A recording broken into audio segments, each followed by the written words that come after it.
Municipal కమిషనర్లతో మంత్రి Narayana teleconference. ఉదయం 6 గంటల నుంచే క్షేత్రస్థాయి పర్యటన చేయాలని ఆదేశం. పారిశుద్ధ్యం, తాగునీటిపై ప్రత్యేక దృష్టి సారించాలని సూచన.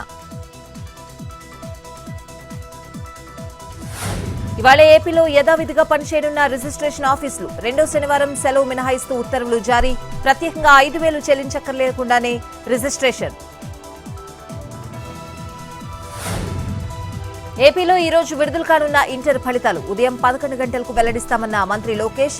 ఉత్కంఠగా ఎదురుచూస్తున్న 10,58,000 విద్యార్థులు.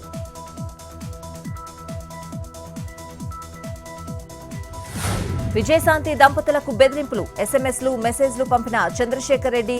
విజయశాంతి సోషల్ మీడియా అకౌంట్ నిర్వహించిన Chandrashekar Reddy social media account ని విడిచిపెట్టడంపై ప్రశ్నించడంతో బెదిరింపులు.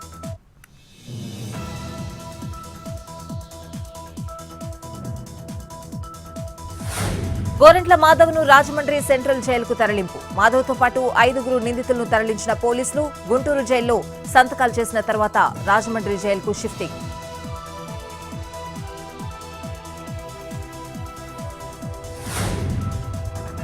పద్మశ్రీ అవార్డు గ్రహీత వనజీవి రామయ్య కన్నుమూత. అనారోగ్యంతో చికిత్స పొందుతూ కన్నుమూత. జీవితమంతా మొక్కలు నాటి పెంచిన వనజీవి రామయ్య. 1 కోటికి పైగా మొక్కలు నాటి సరికొత్త చరిత్ర సృష్టించిన రామయ్య.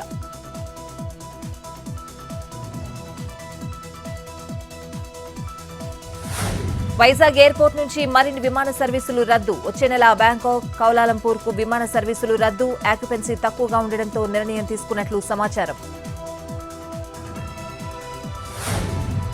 హైదరాబాద్ దుర్గం చెరువు దగ్గర తెల్లవారుజామున రోడ్డు ప్రమాదం. మెట్రో స్టేషన్ వద్ద ఆగి ఉన్న లారీని ఢీకొట్టిన కారులో ఉన్న వాళ్లకి గాయాలు. హాస్పిటల్కి తరలించిన పోలీసులు. హనుమాన్ జయంతి సందర్భంగా కొండగట్టుకు భారీగా అంజన భక్తులు. మాల విరమణ చేయనున్న 1,00,000కు పైగా హనుమాన్ మాలధారులు.